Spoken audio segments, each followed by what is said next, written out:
And you are good to go. Thank you. I'm not seeing my session live on Facebook. I promise you we're live. Okay. It's that lag. Okay, well, welcome everyone. I need to, thought I was ready, but no, now I am. Welcome everyone. I'm Marvi Hagopian. Thank you for joining us. We are so excited to present Parent Session 15 in our Path to Reading and Spelling series. Today, we will explain how you can begin to teach phonemic awareness and sound spelling correspondence at home. This series is hosted by the Dyslexia Initiative.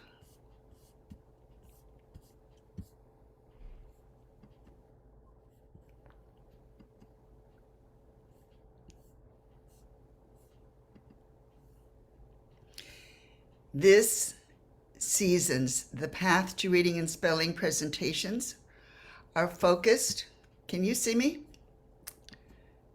Yes, you can. Yes. Are focusing on kindergarten and first grade reading skills and strategies. Our first two sessions set the stage for the information we will be sharing for the remainder of the series. In session 13, we talked about dyslexia, what it is, what it isn't, how it affects children, and how evidence-based instruction can prevent reading failure. Session 14 focused on what standards and frameworks are, their purpose, and why they are important, and how parents can use them. Before we get into today's topic, I would like to introduce Ashley Roberts. Ashley is a co-founder of the Dyslexia Initiative and is with us once more. She will monitor your comments in the chat box. So Ashley, please say hello. Good evening, everyone. Thanks for joining us. Now, please, if you don't mind, type your general vicinity in the chat box. Then we can get a sense of from where everyone is participating. Ashley will acknowledge your locations. While you are typing, let me introduce our panel members who have joined us to share their expertise and insights. Panel members are administrators and reading coaches who are well versed in the science of reading. We are all volunteers with a strong desire to share what we have learned about evidence-based literacy instruction. Panel members, when I say your name, please say hello so we can see who you are. Let's start with Dr. Norma Baker. Good evening, everyone. Thank you for joining us for session number 15. And Terry, are you there? Terry will be with us soon. And we also have Roxanne. Hi, everybody. Isn't it hard to imagine that this is session 15 already? That's amazing. Well, I've unmuted myself now. So hi, everybody, and thanks for joining us this evening. You've got a wonderful presentation ahead of you. Thank you, Norma, Terry, and Roxanne. You can access panel members' bios on the Dyslexia Initiative website. We will finish our session by fielding questions and comments from you. Your input rounds out our presentation and gives us an opportunity to clarify misunderstandings or address related topics not covered in this session. So Ashley, could you please share the locations from where some of our participants are watching? I would be happy to. We've got a lot of people watching, but we've had responses from San Francisco Bay Area, Frisco, Texas, and Albuquerque, New Mexico so far. That's fantastic. Thank you for joining us today. You know, it's so inspiring to be part of we're a worldwide community committed to ensuring all children learn to read. Now it's time to move on to the foundational skills of reading acquisition. Please give me a second to go back to our slides.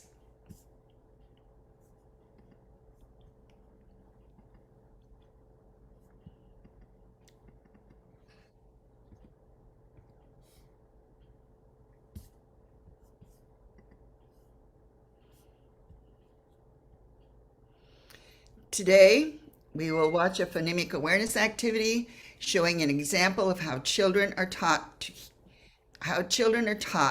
to hear the first sound in a word, share a phonemic awareness activity you can do as a warm-up for sound spelling correspondence lessons. We're going to introduce sound spelling cards and explain what they are and how they're used. And we will also share a routine that can be used at home to teach sound spelling correspondence. Should you need a refresher, watching sessions 8 through 12 on phonological and phonemic awareness from our Beginning at the Beginning series will augment today's presentation. Starting with session 1, our presentations are designed to systematically describe what children need to know to become skilled readers and explain how you can, how you can support them.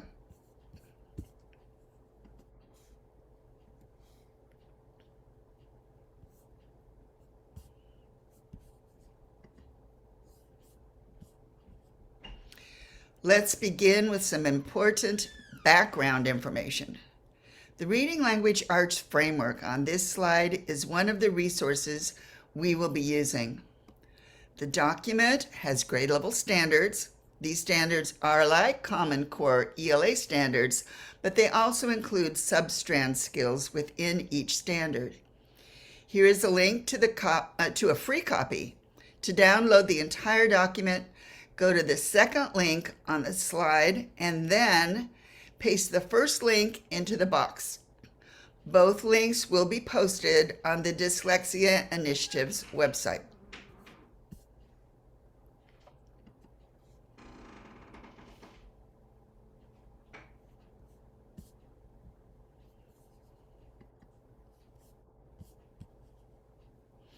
Reading involves the process of decoding a word seen in print and simultaneously matching the word to its meaning. In 1986, Goff and Tumner, prominent reading researchers from the University of Texas at Austin, developed the simple view of reading. This video explains what it's all about. So now I'm going to stop share and then switch to our first video.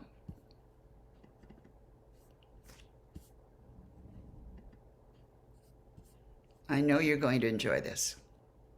Struggling reading. And I start every single workshop with the same introduction, and it's called The Simple View of Reading.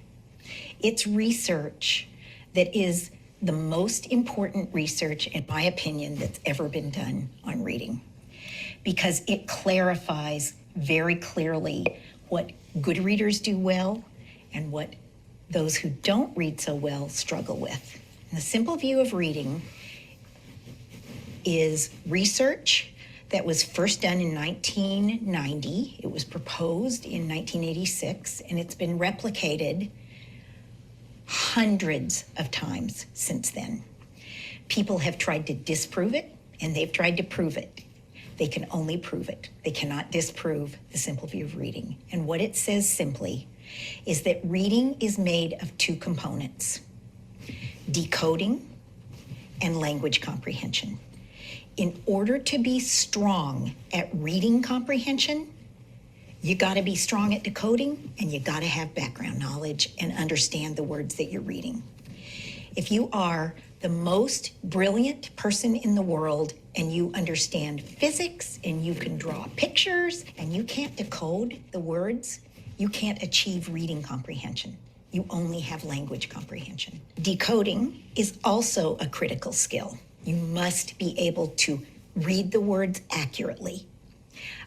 I work in Africa sometimes, helping develop programs for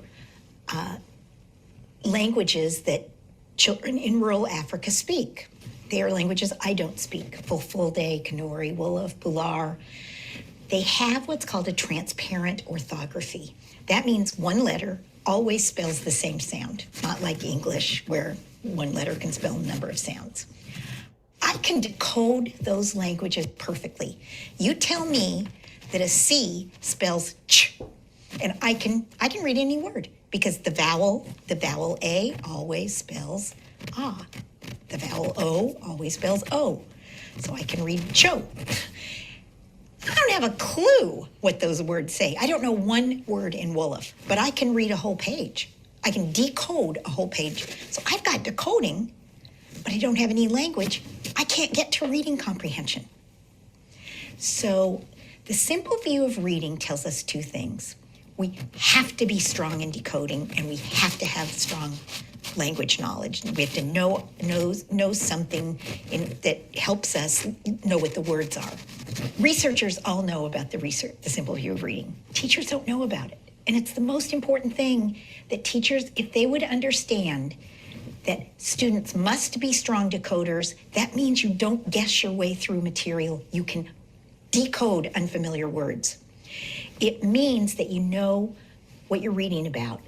They would understand then that if you have a tier 2 student, meaning that student has a little bit of reading problem, not a severe reading problem, they would not say all tier 2 students go into the same program. Whoa, you're a tier 2 student and you're in 3rd grade. We're going to put you in Read Naturally. Read Naturally is right for some students, but we don't know because all we have is that they're a tier 2 student, meaning they're behind in reading comprehension. We got to dig further and find out, is that a decoding problem or is that a language problem? And we teach those two things separately and we test those two things separately. And that's something that teachers, they don't carry that with them. And if teachers could carry that with them, they would, number one, know they've got to teach decoding until it's very strong.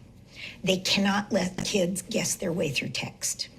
The second thing they would know is that when a student isn't performing as well as we want them to, we don't say what's wrong with their reading comprehension. We say, I wonder if the problem is decoding or language comprehension. And that is the most important knowledge that we have from research that is absolutely applicable to teaching that teachers don't know about. If teachers understood the simple view of reading, they would know that when a child has a reading difficulty, they're not performing as well as we want them to on a reading test, we have to dig deeper. And the first thing we ask is the problem that the student has difficulty decoding? Is the problem that the student doesn't understand what they're reading? Or do they have both problems? And if they have both, then we have to address them differently with separate kinds of interventions. Decoding is finite, and we teach decoding. You can read words that you don't even know what they mean. You're a strong decoder if you can decode them. Like I'm a really good decoder in Wolof and Fulfulde and Kanuri. Don't know anything about the language, but I'm a very strong decoder even in those languages. If the problem is language, obviously for me, the problem is I have no vocabulary. So that would be easy. Teach her what the words mean. If I get a student who speaks English and I know that they have a language problem, and how do I know they have a language problem? Because their reading scores are low and they're strong decoders. It's simple algebra. It has to be language. The problem has to be language. Well, then, just like the simple view of reading says, well, the problem's reading, is it decoding or language? If a student has a weakness in language, I ask 2 questions. Is it a vocabulary background knowledge difficulty, weakness, which is relatively easy to fix? Or is it reasoning and syntax, that the student just doesn't get it, even though they know what the words mean, but they just miss the idea? One is pretty easy to fix, the other is more difficult to fix.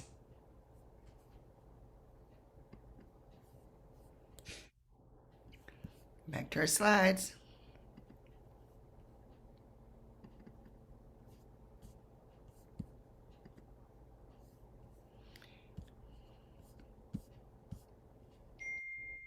Okay.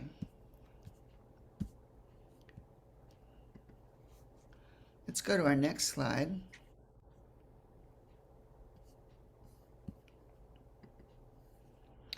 We introduced Dr. Hollis Scarborough's reading rope in our previous session. This visual helps us understand the simple view of reading. Notice that the threads of word recognition and comprehension intertwine to produce skilled reading. Reading is a 2-step process. First, words need to be decoded or sounded out. The second step involves comprehension, or knowing what the words mean. Thus, reading requires both decoding and comprehension. In this series, we will be working on word recognition.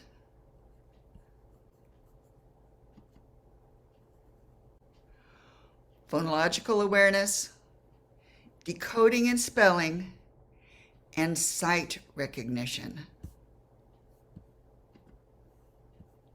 These skills, while only a first step to reading, are critical.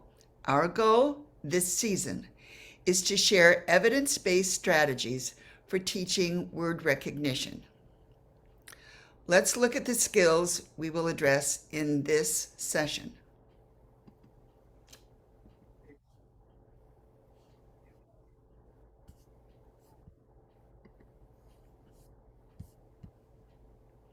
On this slide are the standards we will be working on today.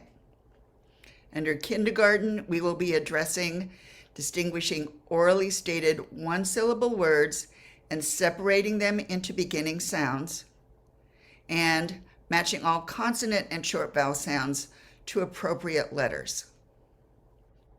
Under first grade, you see distinguishing initial sounds in single-syllable words and generating the sounds from all letters. Let's get started.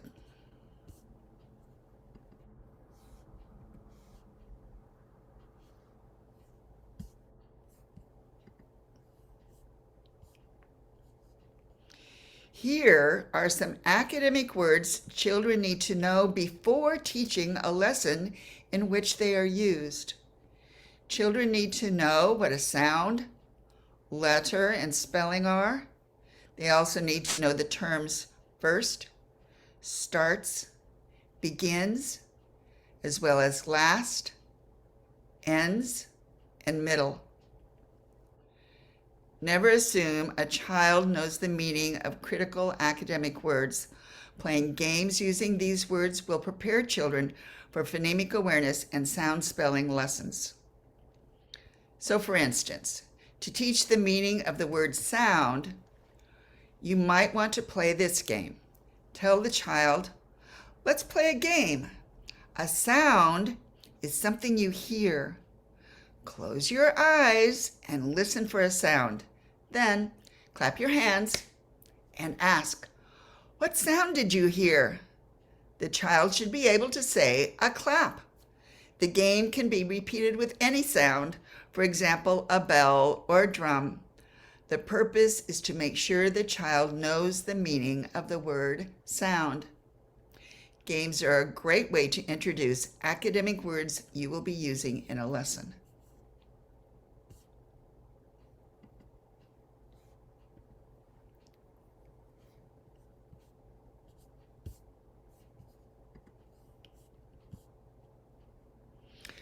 Early phonemic awareness activities involve separating the first sound in a word from its other sounds. Here's an example of how this skill is taught. So we're going to switch to another video. We'll stop our share.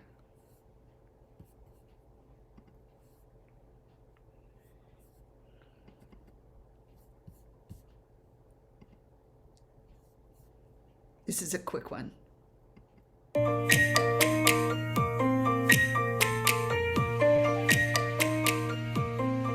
Onset fluency is an early phonological awareness skill. It could also be referred to as first sound fluency or initial fluency. The focus of the lesson is on hearing the first sound in a word. Students isolate consonant sounds, vowel sounds, and consonant digraph sounds at the beginning of spoken words. We, as the teacher, say the word to the students. They repeat that word back and isolate just the first sound. Say park, and students would repeat park. If a student responds with the letter name, we would say to students, that's the letter name. Tell me the sound you hear. Our lessons are always referring back to the sounds in words. For this onset fluency activity, it is also important that we make sure students are keeping their sounds nice and clipped. We do not want to hear the schwa added on to the sounds.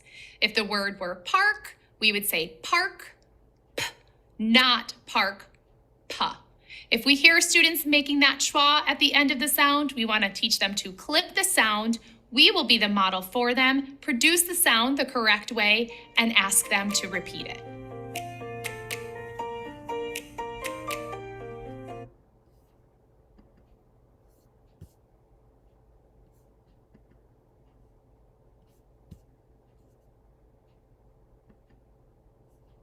Let me see. I think I forgot to share.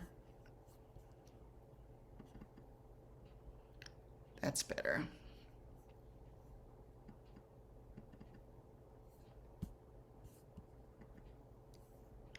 Not everyone uses the term onset fluency when isolating sounds. The term is unique to the program this person is using.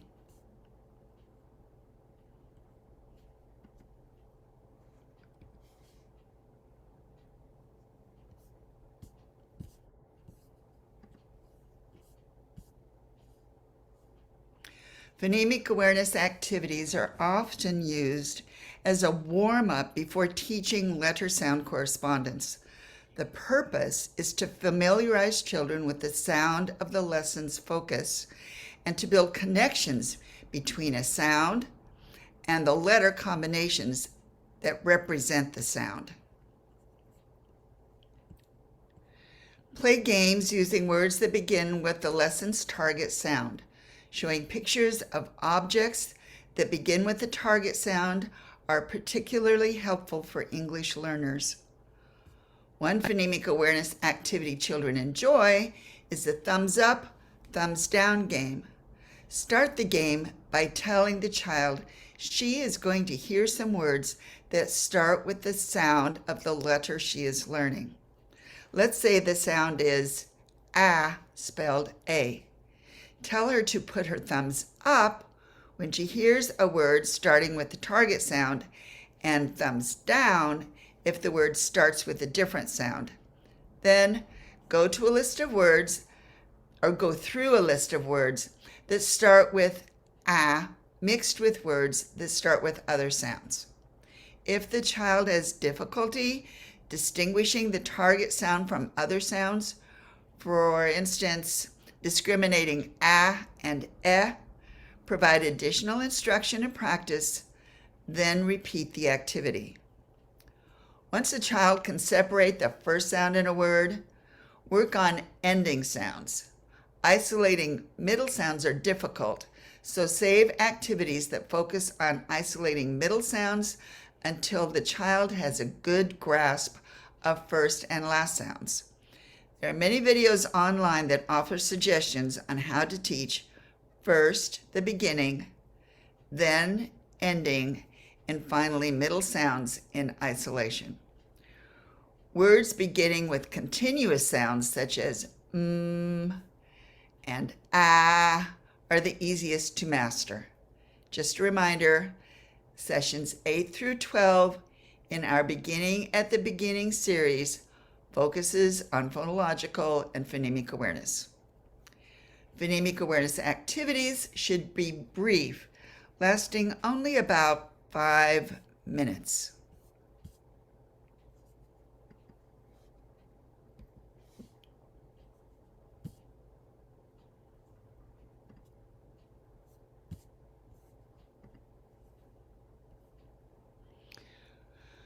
Well, now we are ready to learn how to teach sound spelling correspondence. In our first series, Beginning at the Beginning, Parent Session 4, we shared a routine or procedure that can be used to teach letter naming. In that routine, letter sound correspondence was not part of the lesson. If a child is having difficulty learning letter names, watching Parent Session 4 may clarify why children have difficulty with this skill. Once children know most of their letter names, they are ready to learn the sounds letters represent and how spellings are used to represent each sound. A spelling is a letter or a combination of letters. Let me say that again. A spelling is a letter or combination of letters that represent one sound in our language. For example, the letter B represents the sound B. Put another way, the spelling for B is B. There is only one way to spell B, and that is with the letter B. Some sounds can be spelled multiple ways. For instance, the eagle card on the left of this slide shows 6 different spellings for long E. Sound spelling cards are used by structured literacy programs as a key component of their phonics and spelling curriculum. This video explains how some programs use individual sound spelling cards in small groups or with individual students. So we're going to transition to that video.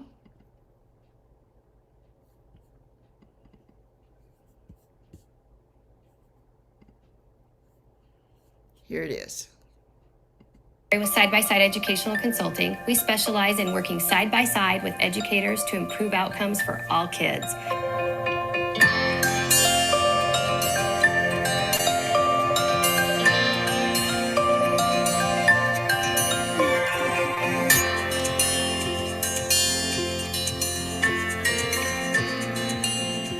Today I want to talk to you about sound spelling cards. These are a set of They look like alphabet cards that come with many of the commercial reading programs, but the problem is that there's often no training provided on them for teachers on how to use them, and very little guidance given in the teacher's guides even on how to use those cards strategically. And what I want to tell you is these cards can dramatically improve your students' spelling if you can show them how to use the cards. And I want to teach you the background of the cards so then you can use some really great strategies with kids and help them to become better spellers. So these cards usually come in a big shrink wrapped package, and they're pretty large. Today I have a flashcard version of them right here, but they usually they're pretty big, and I want you to get those off the shelf and get them posted up in your classroom because they can be really powerful for kids once they understand how to use them. But for them to use them, you need to understand how to use them. So let's just look at a few things. I'm going to just introduce a couple of the cards here, and then in the subsequent videos, I'm really going to go deeper into each of the cards, show show you how they work, and then give you some strategies, some instructional strategies used with kids when they're spelling words. So let's look at this first card. This card is a vowel card, and it's signified with a picture with a green background. Many of the programs are like that. These cards are from Open Court, which is with McGraw-Hill Publishing. Programs like Reading Wonders have sound spelling cards. Programs like Houghton Mifflin Journeys have sound spelling cards. And you can even get, if you have no access to sound spelling cards, you can go to a website called Tools for Learning, and they have really great sound spelling cards that you can use with any curriculum. So let's go back to these cards. This card shows the vowel sound, which is a short vowel sound in green. Many of the cards do that, have the short vowel sounds in green. So you can see that what's great about that is we're going to visually show kids the vowel sounds. We're going to color code those so that they can distinguish between your vowel sounds and your consonant sounds. The second one I'm going to show you is a consonant sound. So you'll see that picture on the front with which represents the sound. But when I go to the back, here's one with several spellings. And so when I look at the sound k, with these spellings, we have 3 spellings for k. These are the most common spellings in English. We have 3 listed here, and I want you just to notice something here. That we have a green box CK. What that's signifying for kids is we're going to have to use a green vowel before that spelling. And that's just one of the ahas that you can have with these cards in terms of how to teach kids how to spell visually and showing those orthographic patterns through these cards. So I hope you enjoyed this introduction. We're going to go a little bit deeper into, again, into these cards later on in our other videos. So be sure to check those out. We're going to learn a new sound spelling on our sound spelling card. Are you ready? The card that we're going to learn today is the camera card. What card is this? The camera card. The sound of the camera is k. What's the sound? Yes. If you enjoyed the video, be sure to hit that thumbs up button. It really does help us out a lot. And just remember, I've got more videos coming out about this that will give you a little bit more background and also give you some strategies for using this with kids. Be sure to also check out our website, sidebysideconsulting.com. Thanks for watching.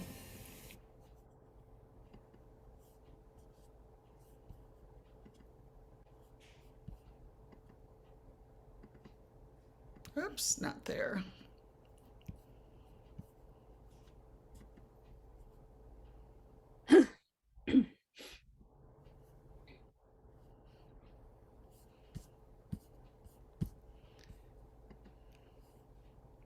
The next video will show how sound spelling wall cards are used for whole group instruction.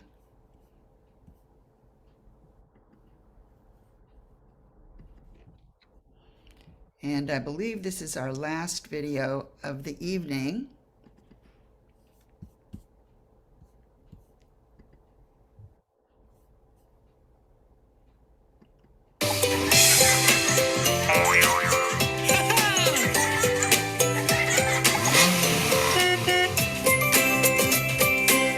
Hello and welcome to Miss Marisa's classroom, where I will be modeling how to introduce the sound spelling cards. Now let's take a look at the sound spelling cards, and here's what they look like on the back. It's just the letter name and shape. And then of course, when you turn the card over, we have the picture and a story to go along with it to reinforce that sound and that spelling. But before I do this, I'd like for you to see that I'm going to use a routine card. Open Court Reading always uses routine to introduce a sound spelling card, to introduce blending, to introduce dictation, vocabulary, just to make it consistent and easy and grade level specific. So you ready? Here's how we're going to do this, everybody. First, step number 1, we ask the students, what do you know about the cards, boys and girls? What do you know about this card? And the students will probably say, it's a J. That's right, Michael, it's a J. And what kind of J is this? And Michael perhaps could say, it's capital J. Excellent. Anybody know what kind of J this is? And maybe Lisa could say, it's lowercase j. Excellent. So we have a capital J and lowercase j. What else can you tell me about this letter? And they may say, oh, it's black. Oh, what does that mean? It's a consonant. You remember it, everybody. And what are the red letters called? Vowels. So you're going to have that kind of discussion. Now, when we turn the card over, and something fun you could do is maybe a drum roll if they're at their desk, or on the carpet, ba, ba, ba, ba, ba, ba. It's time to look at the Name of the card, everybody. Name of the card is jump. What's the name of the card, everybody? Jump. Excellent. And we have letter J. This is the jump card. And boys and girls, this particular card has multiple spellings that you can see that I am going to cover for now because we are not talking about these different spellings right now, but eventually we will learn all the spellings. So let's take a look at the story of jump. Are you ready? Jump. When Jenny jumps her jump rope, it sounds like this. When Jackson jumps his jump rope, it sounds like this.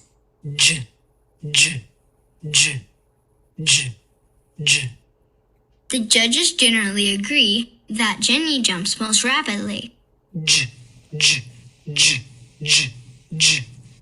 When Jenny jumps, she jumps to this jingle.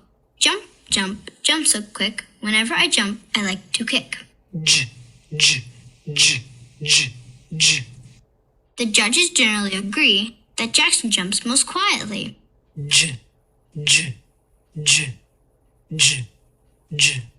When Jackson jumps, he jumps to this jingle.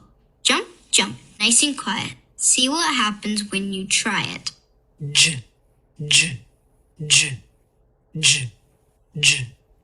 Jump rope, like Jenny.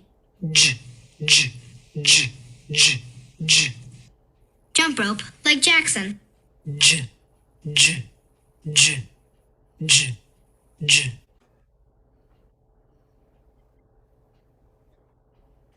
So, ready everybody? Let's talk about jump.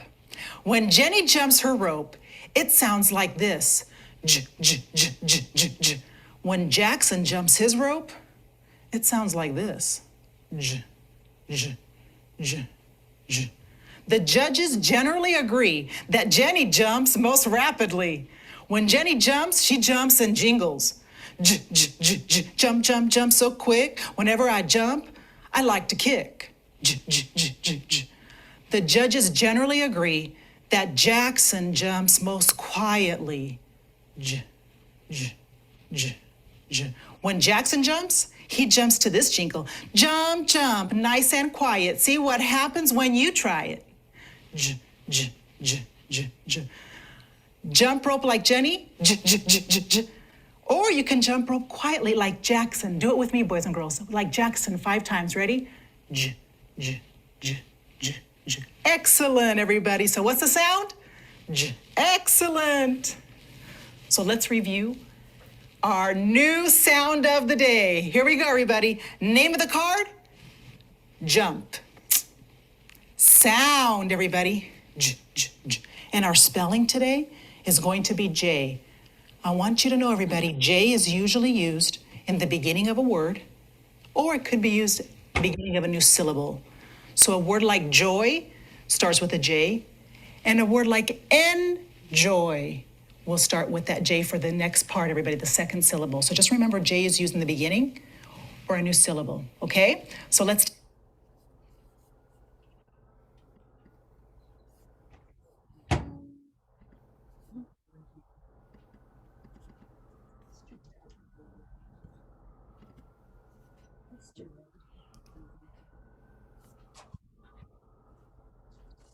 In this video, Marissa demonstrated how to introduce the sound spelling for J spelled J. Other programs use a similar procedure. It was pointed out that spellings not yet taught were covered up. This is done to focus students' attention on the spelling being taught. Spellings in kindergarten and first grade are not taught in alphabetical order.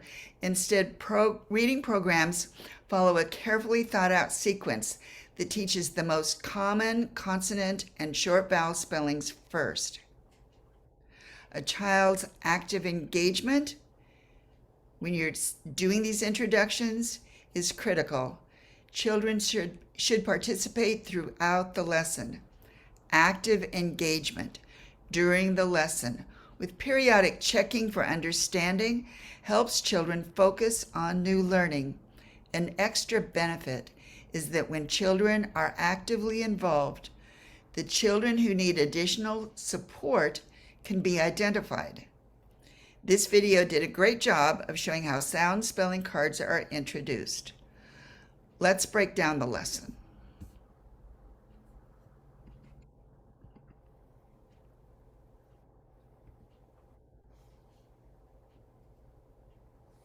Oops,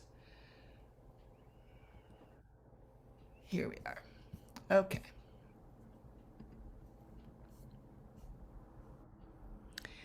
We are going to review the progress of the routine that we just observed. First, a sound spelling wall card was used to introduce the letter. Miss Marisa asked students to tell her what they already know about the letter. In this lesson, the students had already been taught and knew the letter's name, that the letters were upper and lowercase j, and that the letter was a consonant, because they had learned consonants are color-coded black and vowels are color-coded red.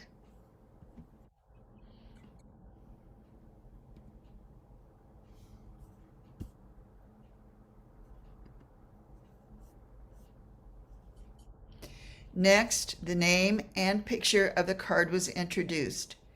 This is the mnemonic. The name and picture remind children of the sound the spelling represents.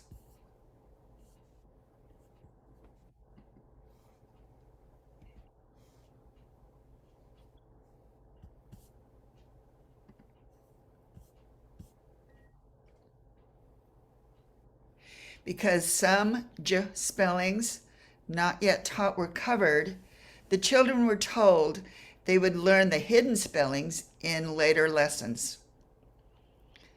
Then an alliterative story emphasizing the target sound was read aloud 2 times.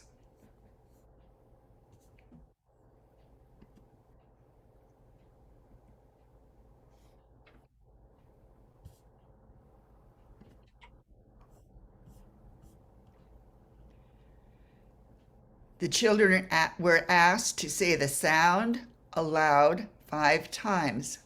J, j, j, j, j. For children who benefit from a multisensory approach, hand and body movements can be incorporated into the lesson. Finally, where the spellings most often occurs was explained. Miss Marisa told the children J is spelled J at the beginning of a word or syllable. Some sound spellings are unique to their placement in a word or in relation to the sounds that come before or after the spelling. Miss Marisa will remind the children throughout the school year that when a word or syllable starts with J, it is usually spelled with a J. There was a lot of information packed into that lesson, and all of it's important. The value of sound spelling cards cannot be overstated. Ideally, they should be in a prominent place on the front wall of the classroom for all children to see and use. You can purchase or download sound spelling cards online, or you can make your own. When making your own, it is important to carefully choose the pictures you use.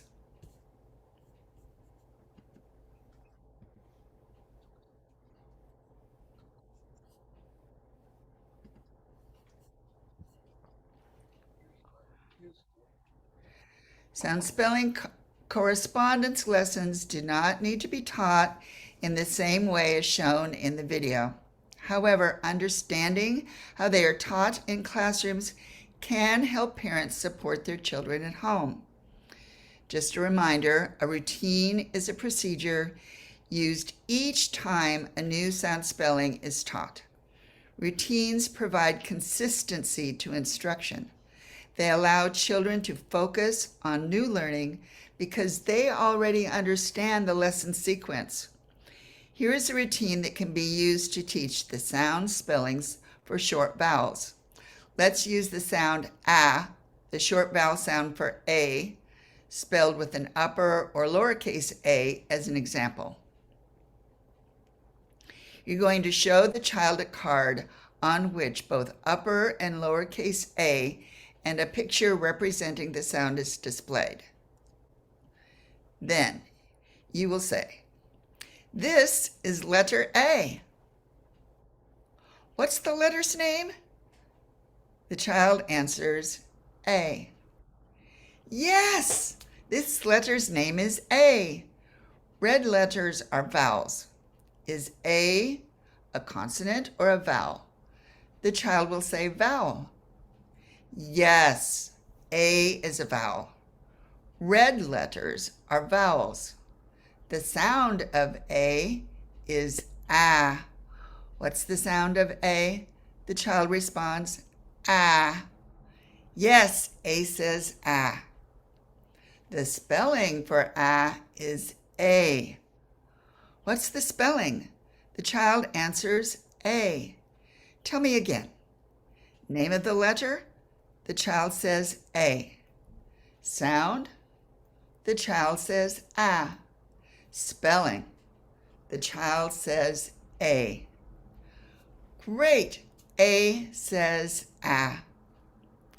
After the routine, talk about the picture and point out that it will help the child remember the sound. Then have the child think of words that start with the sound. You can use this routine to teach the sounds of all short vowels. Vowel digraphs will require a slightly different dialogue.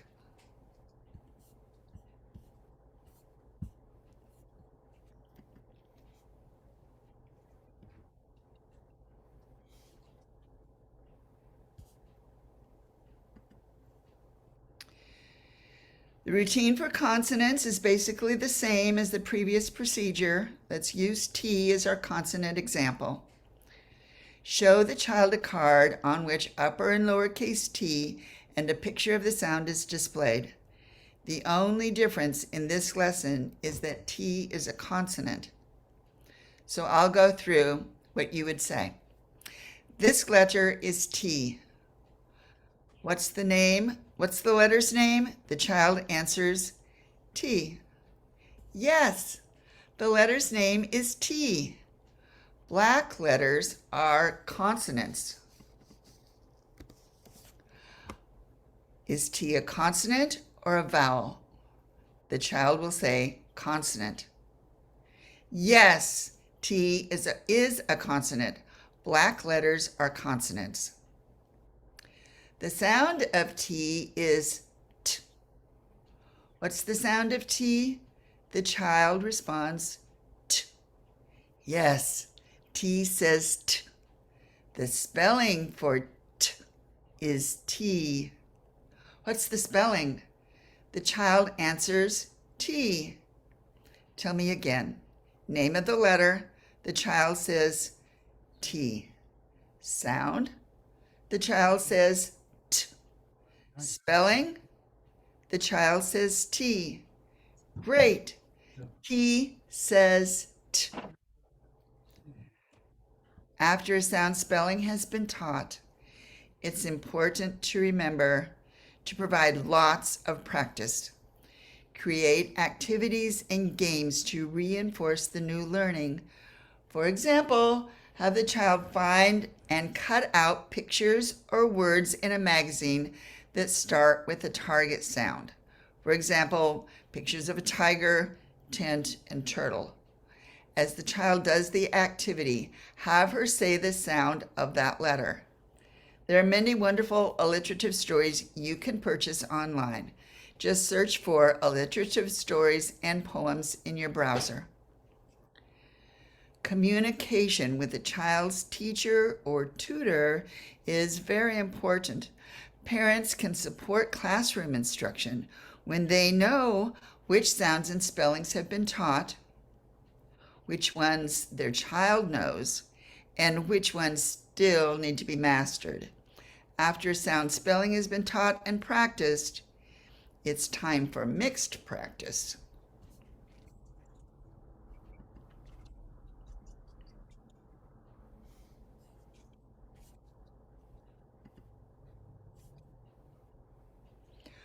All new learning needs ongoing practice and review.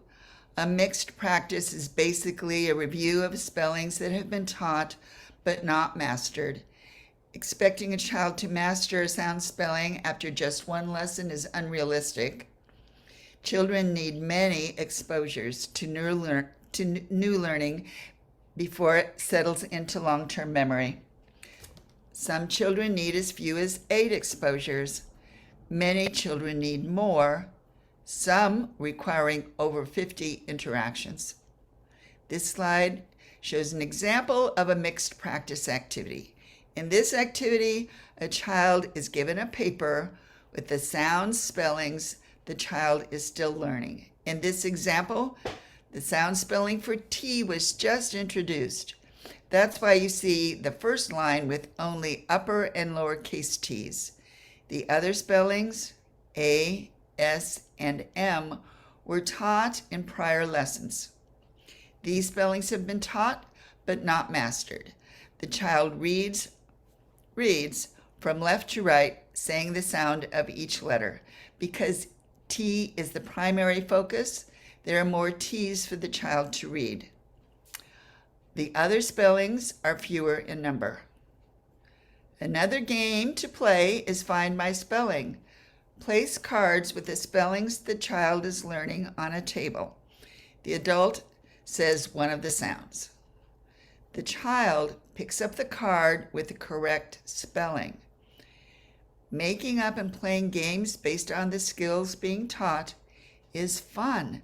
When planning mixed practice activities, you can include some sounds and spellings the child knows to build this for the purpose of building and maintaining confidence.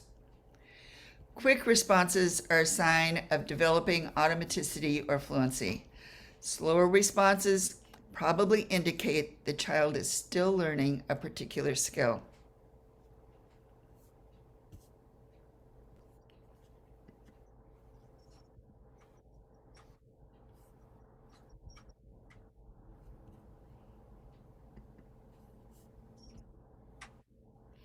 When delivering a lesson, pronounce consonant sounds correctly with no at the end.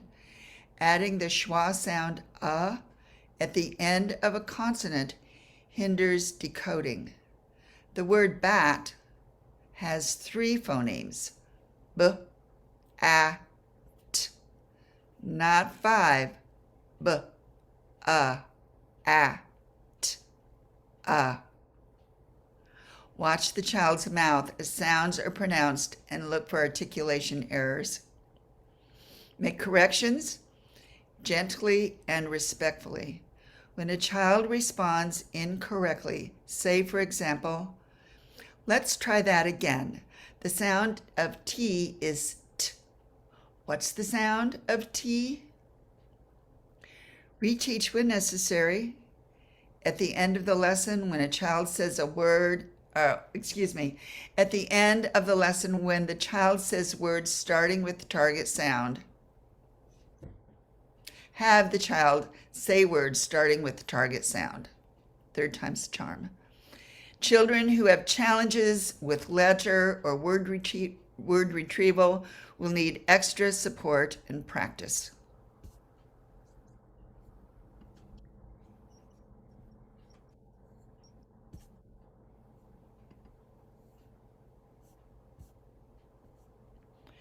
Think time gives children time to think about a question and formulate a response. Because some children have difficulty with word retrieval, we need to remember to pause and wait for answers. Embrace the pause. When new learning is not cemented in long-term memory, its retrieval will neither be rapid nor automatic. After asking a question or soliciting an opinion or comment, pause for 3 to 5 seconds. Allow time for an answer to be conceived and put into words.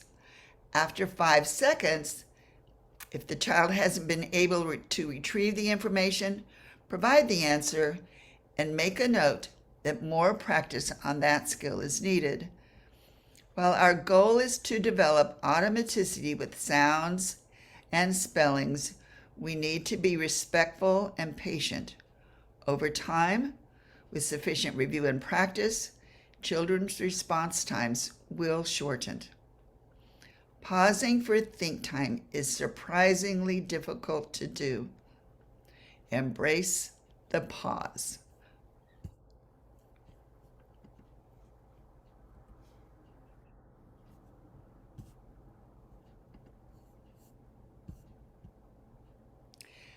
Let's summarize what we talked about in this session.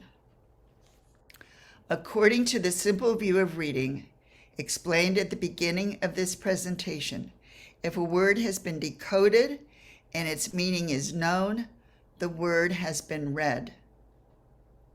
Ensure children understand the academic language that will be used in the lesson.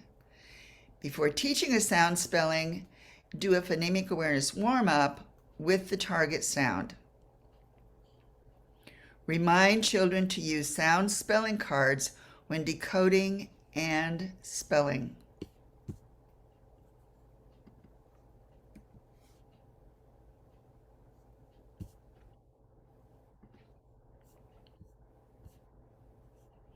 Also, remember to create activities and games that focus on the target spelling, sound spelling.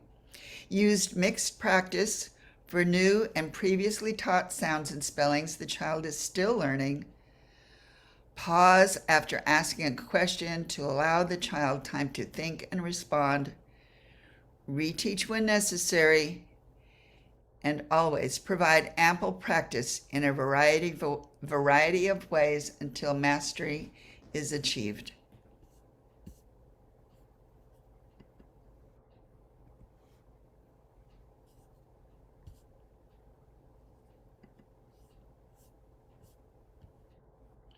Near the end of every presentation, we offer some recommendations for you to consider should you be interested in learning more about today's topic.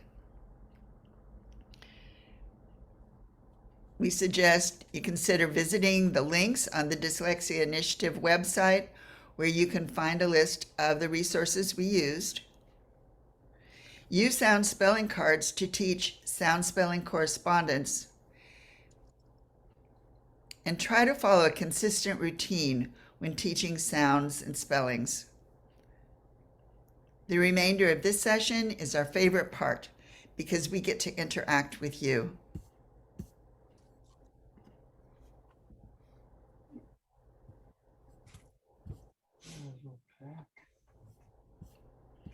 This is our time to get to know each other, make comments, and ask questions. So I'll stop our slide presentation, and here we are. So I'm hoping if you have any questions that you'll be typing them into the chat box. Hopefully, maybe you have asked some questions already. Ashley, do we have any questions? We have one question so far. Do the cards represent the primary letter shape? Is an A shaped like it is here in this chart, or like a circle and line like a child would write it?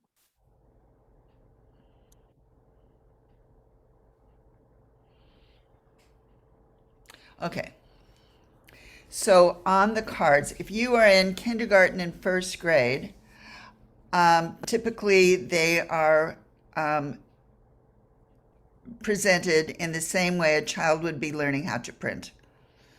So yes, the letters would look exactly the same as a child is being taught how to write them. They'll be up on the board. One possibility that you may be asking this question because it may have been confusing. When you were looking at the large wall card on the uppercase J, it looked like there was a dot above that J. And what actually is happening on that card is there's a little hole that is used to use a tack or a little pin to pin the card on the wall. So that could have been a little confusing too. I noticed that. Do we have some more questions? Well, does that answer the question? Oh, good. Clear up the confusion? So we get far, a- it's our only question. Oh, okay. Okay. I think the information you just, presented was clear tonight. yeah, I would just Oh, add, can I add something to that? of course. Depending upon what kind of manuscript is being taught in the classroom, if you can match that, if you're making your own cards, try to match that and learn how the letters are properly made. Some teachers don't always spend a lot of time on making letters, and I understand Marvy's going to go through that later on in the year, proper letter formation, or you can refer back to what we did last season. But most cards would have the kinds of print on it, as Marvy said, with the acceptable ball and stick kind of script that they teach in classrooms. Now, some other classrooms, you'll teach a Denilion, which is more of a script-like printing. So I would just say, find out what your teacher's using, and if you're making your own cards, make them with that script. I don't know if the other panels have anything else to add to that or to correct me on if they disagree. I think that, well, this is not a correction, but teachers are generally taught, if they go to if they're majoring in education, the correct name for the letters or formation of the letters are called not ball, but circle and stick. Right. Well, Is the terminology, not ball and stick. I'm using old terminology. Right. But thank you for clarifying that. Circle and stick. So Yes. and by using that terminology, not only does it help with the teaching of the letter formation, and it's conceptualized it for children, so they know they're making a circle and a stick, and that would give them the letter A. So just a little tidbit for the parent in case she might want to use that language when she's working with her child at home, or he or she is working with the child at home. Thank you. Letter formation is our next session 16. Good. Can I just hop in and say one thing, Marvy, that you said that my ears perked up because it was so correct. If you're making the cards at home, choosing the picture to go with it is going to be critical because I have seen publisher sound spelling cards that have some pictures that I question. And I think that you just need to be really, really careful. I'm thinking of a card that was reinforcing the sound of the letter M, and it was a picture of a map, which that's a good connection, but the map was an ancient map and it didn't look like a map that we would use today, driving in the car or something. So I thought, well, that's a little bit of a stretch for little ones, especially. So I think being really careful with your pictures, if you're choosing them yourself, is a very good tip. And I'm so glad that you brought that up, Marvy. Any other questions?